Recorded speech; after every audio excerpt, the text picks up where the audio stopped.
वक्त की बड़ी खबर आपको बताएं, जहां खतरे में है पटना मेयर सीता साहू की कुर्सी। 41 पार्षदों ने अविश्वास प्रस्ताव लाया है। निगम आयुक्त को प्रस्ताव की कॉपी सौंप दी है।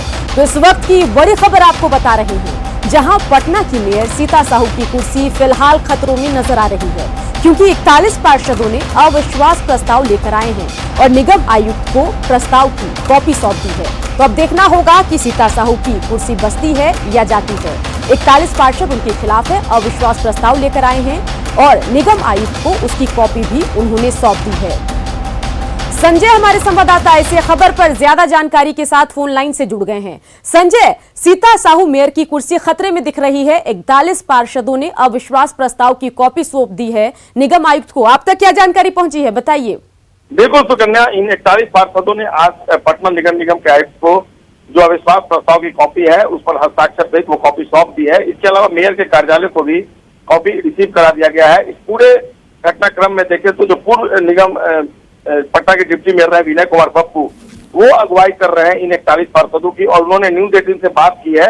उन्होंने कहा कि जिन उम्मीदों के साथ हम पार्षदों ने पटना नगर निगम के पद पर, मेयर पद पर सीता साहू को बिठाया था, वो उम्मीदों पर खरी नहीं उतरी है और बिहार नगर पालिका अधिनियम की धारा 25(4) के तहत गठित बिहार नगर पालिका विश्वास प्रस्ताव प्रक्रिया नियमावली 210 के तहत जो नियम 2 है उसी के तहत यह विश्वास प्रस्ताव लाया गया और कई गंभीर आरोप लगाए गए हैं नगर निगम के इन पार्षदों द्वारा। और सबसे बड़ा आरोप यह है कि आउटसोर्स के माध्यम से निगम पे जो ट्रेजरी है उसमें लूट का आरोप लगाया गया है।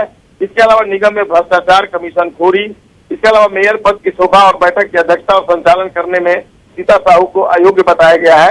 साथ ही उन पर यह भी आरोप लगाया गया है कि पटना नगर निगम में वार्ड समिति का गठन करना था लेकिन उन्होंने नहीं किया, और साथ ही मासूमियत से वो जालसाजी और धोखाधड़ी करते हैं। यानी कुल मिलाकर 10 आरोप, जो गंभीर आरोप है, वो लगाते हुए उनके खिलाफ अविश्वास प्रस्ताव लाया गया है। 1 साल पहले भी उनके खिलाफ अविश्वास प्रस्ताव लाया गया था, लेकिन इन निगम पार्षदों का दावा है कि वो अविश्वास प्रस्ताव खुद जो मेयर है सीता साहू, उन्होंने अपने खिलाफ लाया था और उसमें वो जीत उनकी हासिल हुई थी। अब ये जो अविश्वास प्रस्ताव लाया गया है, इस पर देखना होगा कि किस दिन फिर से बैठक होती है और उस दिन फिर वोटिंग होती है या फिर सीता साहू अपनी कुर्सी बचाने में सफल होती है। जी सुकन्या। चलिए संजय, नजर बना के रखिए। तमाम जानकारी के लिए आपका शुक्रिया। और इन सब के बीच बिहार विधानसभा चुनाव को लेकर दिल्ली में आज विपक्ष के 9 दलों की बैठक हुई। बैठक में एक बूथ पर 1000 मतदाताओं की जगह 250 मतदाताओं को मतदान की इजाजत देने की मांग की गई। साथ ही कोरोना को देखते हुए चुनाव कराने का फैसला विपक्ष की 9 दलों ने चुनाव आयोग पर छोड़ा है। विपक्ष के 9 दलों ने वर्चुअल और डिजिटल प्रचार पर चुनाव आयोग को निगरानी रखने की मांग की है। इस बैठक में आरजेडी, कांग्रेस, आरएलएसपी, वीआईपी, हम, सीपीआई, सीपीएम, सीपीआई-एमएल के नेता शामिल रहे। बता दें कि बिहार विधानसभा का कार्यकाल इसी साल नवंबर में खत्म हो रहा है।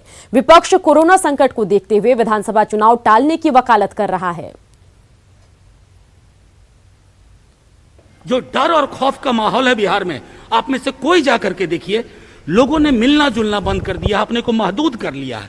हम चाहते हैं कि चुनाव आयोग इन चीजों का संज्ञान ले और एक कॉम्बिनेशन में कि हेल्थ की प्रिकेरियस कंडीशन और डेमोक्रेसी की जरूरत के बीच का कोई रास्ता निकाले। एक पोलिंग स्टेशन जहां भी अभी कहीं है, उसको अगर 1000 वोटर वहां है तो 4 पार्ट करके सेम प्लेस पे 4 बूथ वहां बना दिया जाए, ताकि 200-250 से ज़्यादा वोटर की संख्या न हो, ताकि सोशल डिस्टेंसिंग मेंटेन हो पाए। ये संवैधानिक जिम्मेवारी कमीशन की है, equal opportunity to all the voter and all the political party candidate, और जो भी पॉलिटिकल पार्टी है उसको समान तक मिलना चाहिए। अब आप ट्रेडिशनल तरीके से नहीं और चुनाव ऐसे कराओगे जिसे फर्जी चुनाव कहते हैं, तो मतलब नहीं। सबको समान तक मिले, ट्रेडिशनल तरीके से हो, उसके रास्ते वो ढूंढे।